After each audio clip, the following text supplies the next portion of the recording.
todavía son prematuros, se ha presentado en la junta del ASH el año pasado, y lo que se mostraba es que los indicadores iniciales demuestran que el triplete es mejor con un trasplante que sin el trasplante.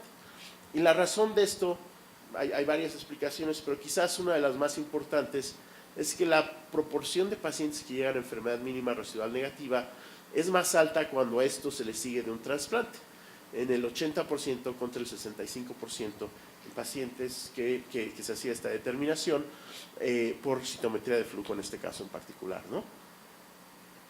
Y estas son las curvas de sobrevida interesantes, por lo que hay una cosa bien interesante. Cuando uno ve los pacientes en el brazo A o en el brazo B que llegan a enfermedad mínima residual, entonces sus resultados son muy similares.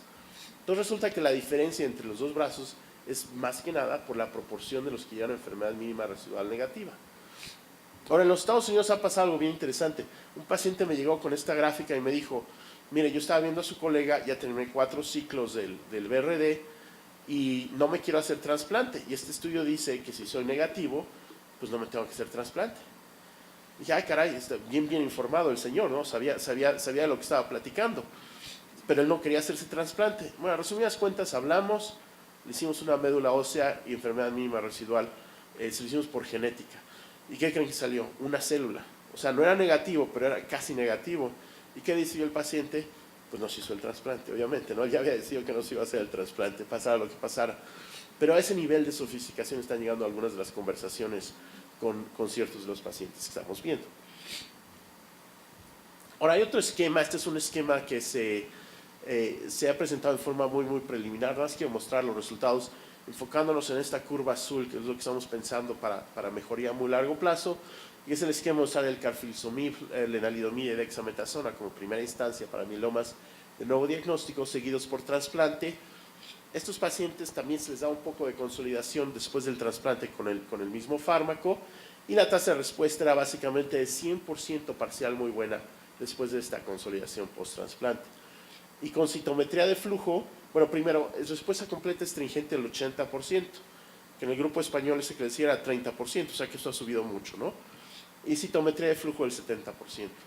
Entonces, si estos estudios, la aritmética se mantiene y el 30% de estos pacientes no progresan, estamos hablando que quizás hasta el 20% de pacientes con mieloma múltiple se pueden curar con esquemas de vanguardia que no necesariamente son usados en forma, clínica. Nosotros no usamos el carfilzomib en forma clínica, pero pues nos dan pautas de dónde vamos hacia el futuro, en forma clínica de primera instancia, hacia dónde vamos al futuro con este tipo de combinaciones, ¿no? Ahora vamos a hablar un poquito del mantenimiento. Bueno, entonces vamos a hablar un poquito del mantenimiento, ¿no? Hace 5 años, la plática del mantenimiento post-trasplante era una plática larga con el paciente de los pros y los cons de hacer eso, ¿no? Ya desde el año pasado se ha volvido esto mucho, se ha vuelto esto, más vale no usar esa palabra aquí en México. Y si lo usa uno, corregirse, ¿verdad?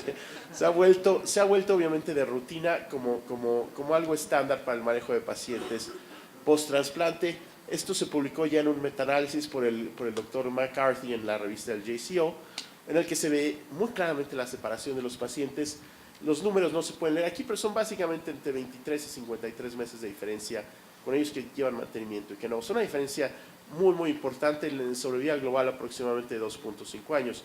Y si bien los números son pequeños de pacientes y esa parte de la curva es un poco inestable, es claro que tanto para sobrevida libre de progresión como para sobrevida global, la terapia de mantenimiento mejora, ¿no?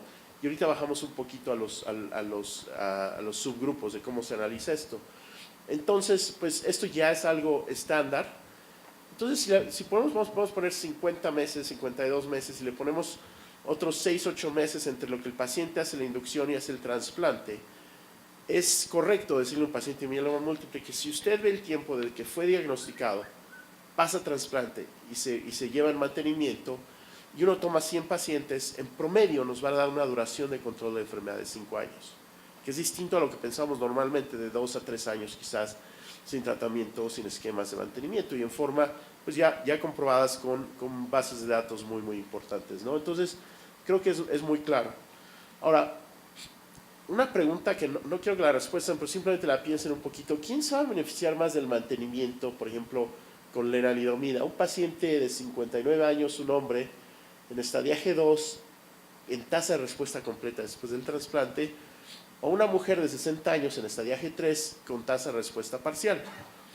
Ahora, intuitivamente se nos antoja pensar que la persona que tiene respuesta parcial pues va a recibir mejoría, porque pues, estamos tratando un poquito más de enfermedad comparado con el que tiene la respuesta completa. Y la pregunta es capciosa y básicamente demuestra los factores que se asociaban con más mejoría con el mantenimiento. Muy específicamente, la respuesta completa es de estas injusticias que tenemos en el cáncer, ¿no? A los que les va bien, les va mejor.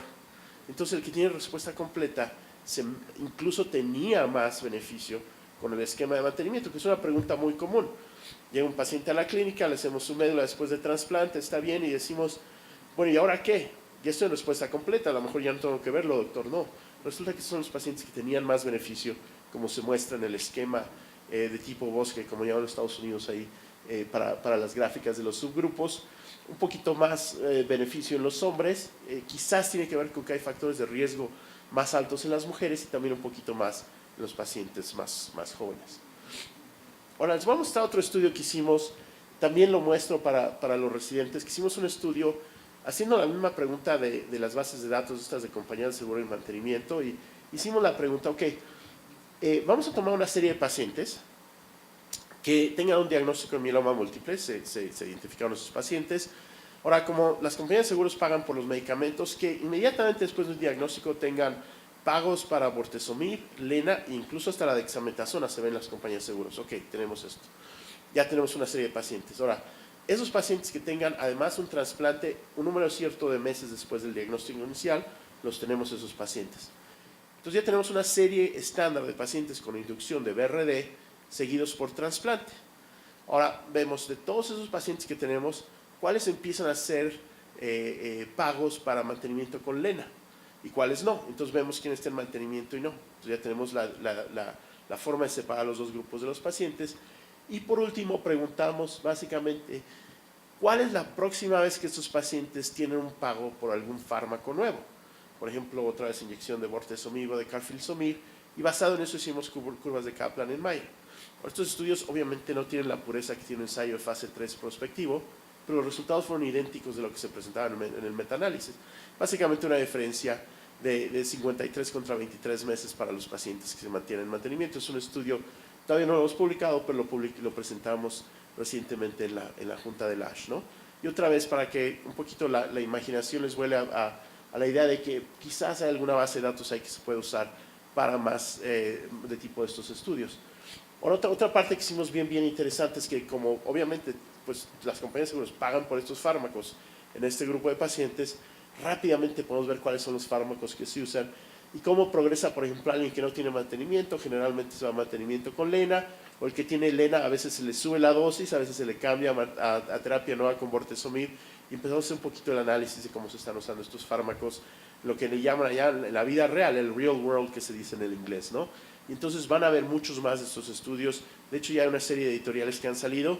Hay un poquito como de curiosidad así de qué nos van a aportar, pero yo creo que tienen el poder muy grande de poder resolver preguntas por la magnitud de pacientes que a veces se pueden estudiar con este tipo de investigación.